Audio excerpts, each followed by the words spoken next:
welcome to SciMath, and today we are going to be going over an AP Biology mega review, and this first video is going to go over all of Unit 1, and so I plan on putting a video out for each unit that goes over all the subtopics in that unit for the AP Biology exam coming up in May. And so I hope you find this helpful in this series of the AP Biology mega review, and let's get started.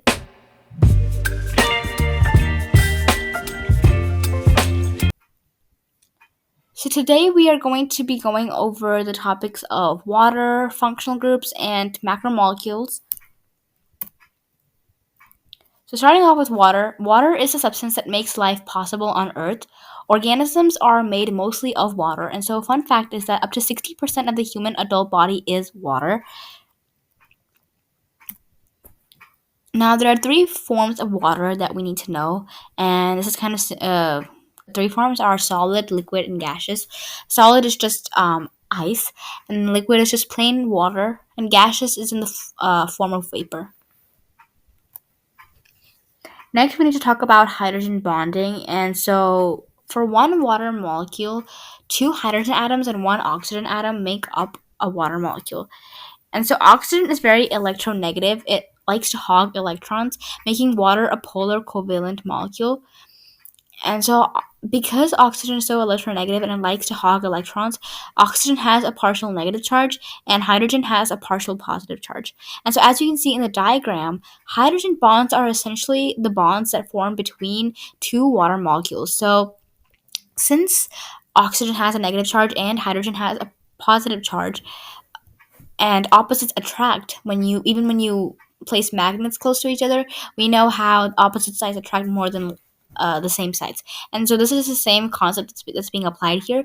Since the oxygen for one water molecule is attracted to the hydrogen of another water molecule, and so the bond that forms between these two molecules is called a hydrogen bond. Whereas the bonds that hold together the ions itself in one water molecule, so the bond that holds together the oxygen and the hydrogen atoms together in one water molecule are covalent bonds, whereas hydrogen bonds are the bonds that form between two water molecules.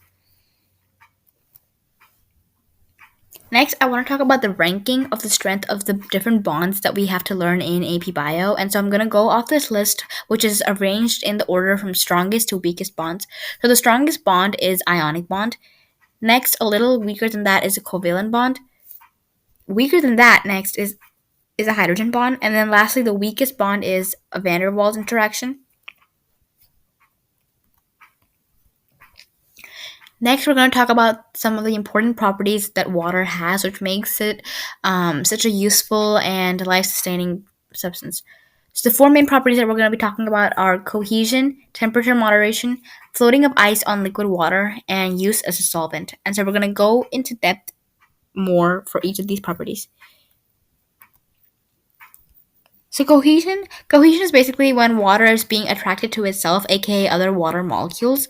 And so an example of cohesion in action is when this property helps plants to transport water up through its roots against gravity. And so when these water molecules just stick together and go up against the force of gravity to supply water to the plant, that's essentially cohesion working. Next is adhesion, and basically the main difference between cohesion and adhesion is that adhesion is when water is attracted to the surfaces of other things. So not just being attracted to itself, but water is also attracted to other things. An example of this is when water clings to the sides of a vessel or a container. So whichever container you keep it in, water will take the shape of that container, and it also clings to the sides, which is a property of adhesion.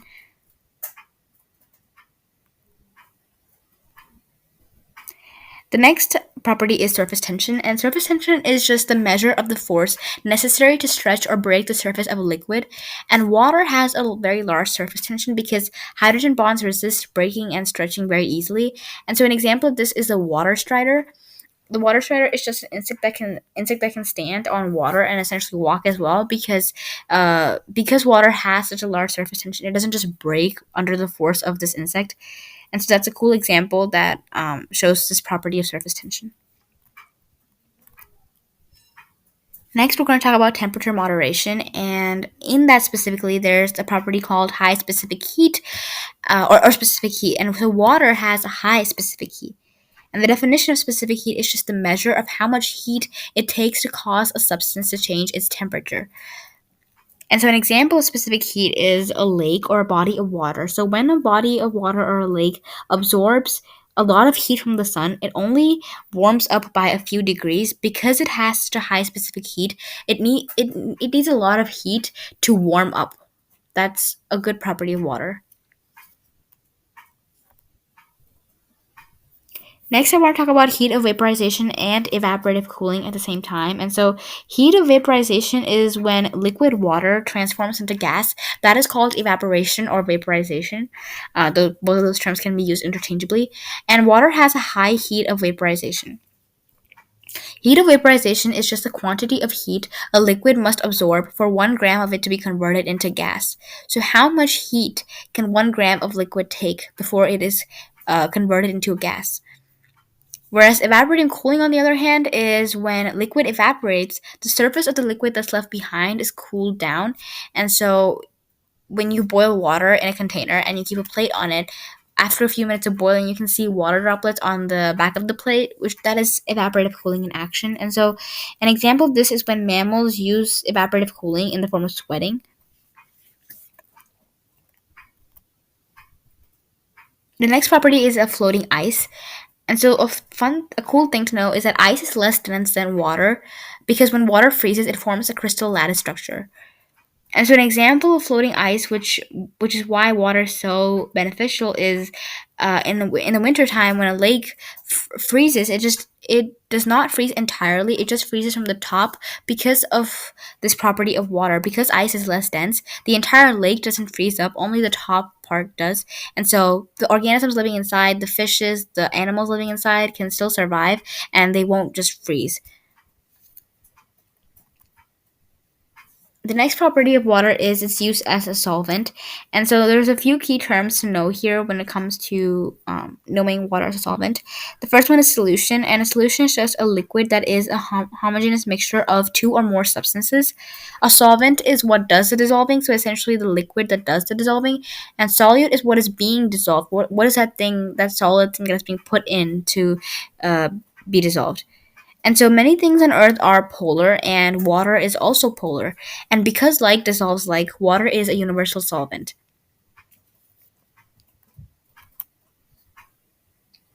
Next, let's talk about the difference between hydrophilic and hydrophobic substances.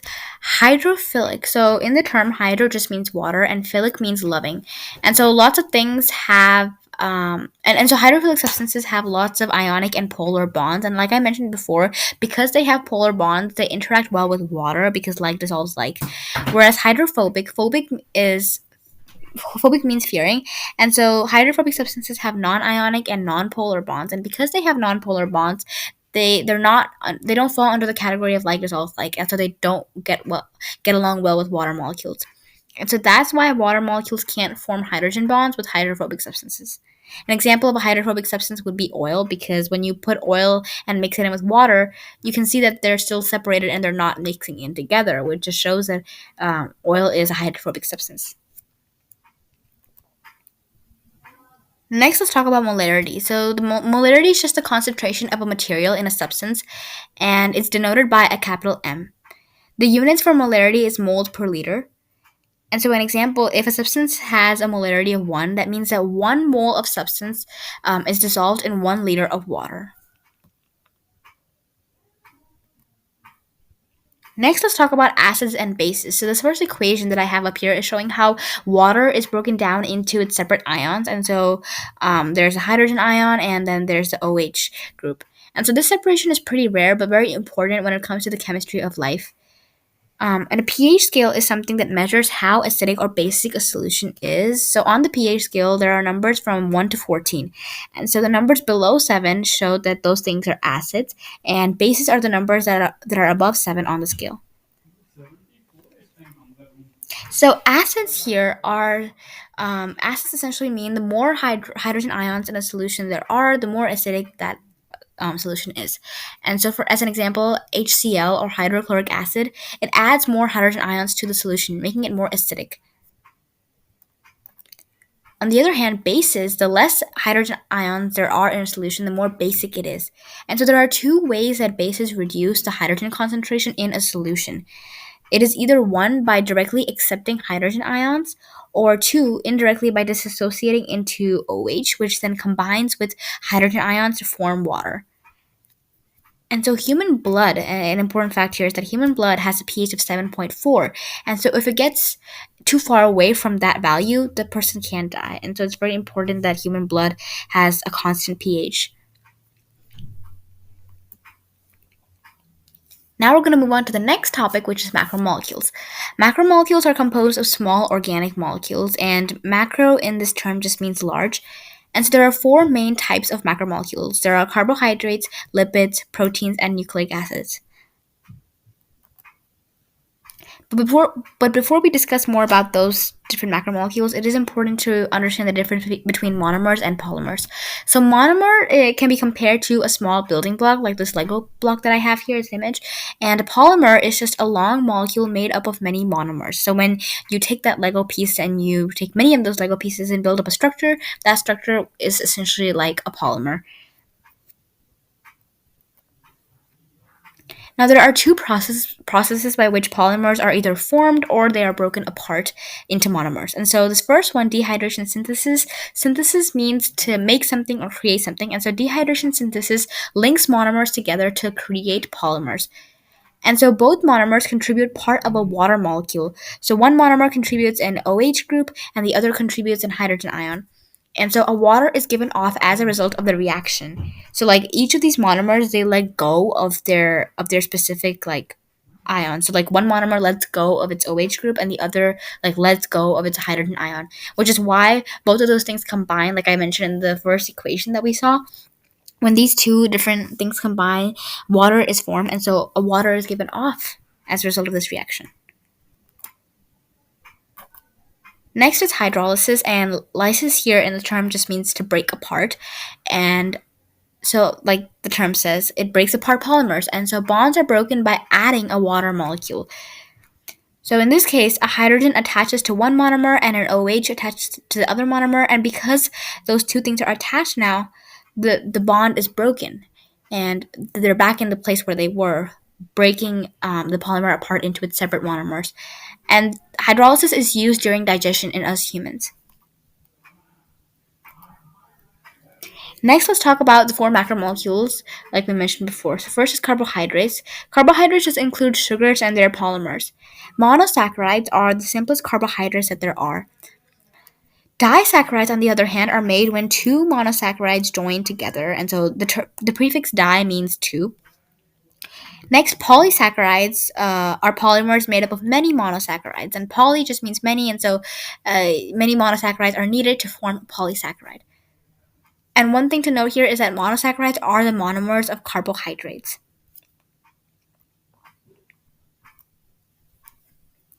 Next, we need to talk about glycosidic linkage.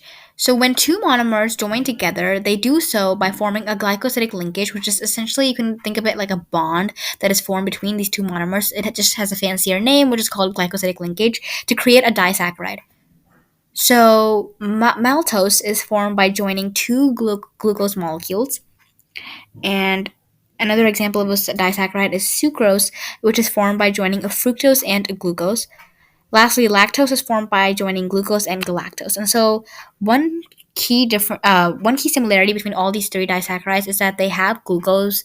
Glucose is needed to form them, and so maltose has just two glucose molecules, whereas the other two, sucrose and lactose, sucrose kind of rhymes with fructose essentially because it has a U, and then lactose kind of matches with galactose, which is one way you can remember which two molecules are forming these disaccharides. Next, we're going to talk about lipids, which is another macromolecule. Lipids are often referred to as fats or waxes, and they have little or no affinity for water as they are nonpolar. And like I said, nonpolar things do not like water, which is why lipids do not like water at all, which is what affinity means. And they are useful as a long-term energy source and structurally as well. Next, fats. Fats store large amounts of energy, and fats are made up of glycerol and fatty acids.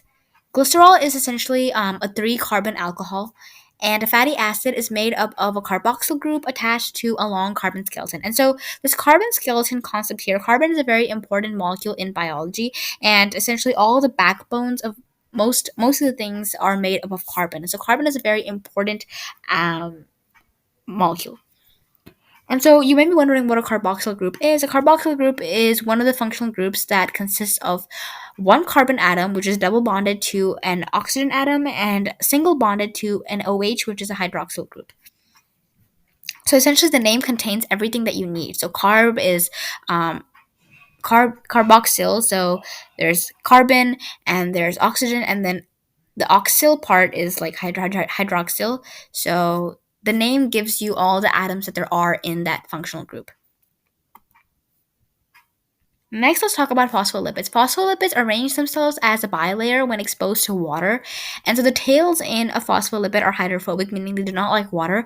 And so they are on the interior side to avoid the water. As you can see in this diagram, the tails are facing each other. And so they are on the interior side of this whole structure to avoid interacting with water. And the heads, on the other hand, are hydrophilic and they all point outward because they want to interact with the water. They like to. Um, they get along with the water. And so this phospholipid bilayer forms the main component of the cell membrane. Next, we're going to talk about proteins. Proteins have a variety of functions which include structural support, storage, transport, defense, and movement. Protein enzymes, they work as catalysts in cells to essentially speed up a reaction. And amino acids are the monomers for proteins because amino acids make up polypeptides, and then those polypeptides make up proteins. So essentially, when you boil it all down, amino acids are the monomers that are leading up to these proteins. Next, we're going to talk about the different structures of a protein. So there are four main structures. There's primary structure, secondary structure, tertiary structure, and quaternary structure. We're going to go more in depth with each of these. So primary structure, it is just the structure of the amino acids that make up the polypeptide chain and the order in which they are found. So this is like the foundational structure that is needed. And so because it is primary and it's foundational, a slight change in the structure can have large consequences. Next, secondary structure is just the coils and folds in the polypeptide chain that give the chain its shape. And so weak hydrogen bonds between the amino acids hold the secondary structure together. Each hydrogen bond in itself is weak, but together they are strong. There are two other types of secondary structure that I would like to note here, and they are alpha helix and beta pleated sheet. Next, we're going to talk about tertiary structure. This is just the three-dimensional shape of the entire protein. And the structure of this three-dimensional protein is determined by the interactions among different R groups, including hydrophobic interactions, van der Waals interactions, ionic bonds, and hydrogen bonds. Next, lastly, we have quaternary structure, which results from the aggregation or the joining of two or more polypeptides. When a protein is made up of many polypeptides, that is essentially a quaternary structure. An example of a protein that has a quaternary structure is hemoglobin, because it is made up of four different polypeptides. Lastly, let's talk about nucleic acids. Nucleic acids include DNA and RNA. So DNA and RNA both are nucleic acids, and nucleic acids are made up of monomers called nucleotides. Genes are made up of DNA, so one of the nucleic acids makes up genes. The amino acid sequence of a polypeptide is decoded by a gene. Now let's talk about RNA and DNA. So DNA's job is to encode for proteins in our body, and it is found in the nucleus of our cells. RNA, on the other hand, takes the information from DNA and uses it to make proteins for our body. Protein synthesis occurs in ribosomes. Nucleotides. So nucleotides are the monomers of nucleic acids, like I mentioned before, and each nucleotide is made up of three main parts: a nitrogenous base. So the nitrogenous bases are A, T, C, and G. So A is for adenine, T is for thymine, C is for cytosine, and G is for guanine. And it's also made up of a pentose sugar and a phosphate group. Now let's talk about purines and pyrimidines. Purines have a 6-membered ring attached to a 5-membered ring, and so out of the nitrogenous bases, adenine and guanine are purines, and pyrimidines have single 6-membered rings composed of carbon and nitrogen. And so the pyrimidines that we have are cytosine, thymine, and uracil. And uracil we're going to talk more about further in this video. But those are the three that are pyrimidines, and there's just two for purines. Now let's talk about the differences between DNA and RNA, this is where uracil comes in. So DNA is a double-stranded helix model, essentially in the shape of a ladder, whereas RNA is typically single-stranded. So that's the first main difference between these two nucleic acids is in their structure. Next, the second main difference is that DNA has thymine for its nitrogenous bases, whereas RNA has U, which is uracil, instead of thymine for its nitrogenous base. So guys, that is the end of this video. I hope you enjoyed this review and found it helpful. And if you enjoyed it, don't forget to like, share, and subscribe. Thanks for watching.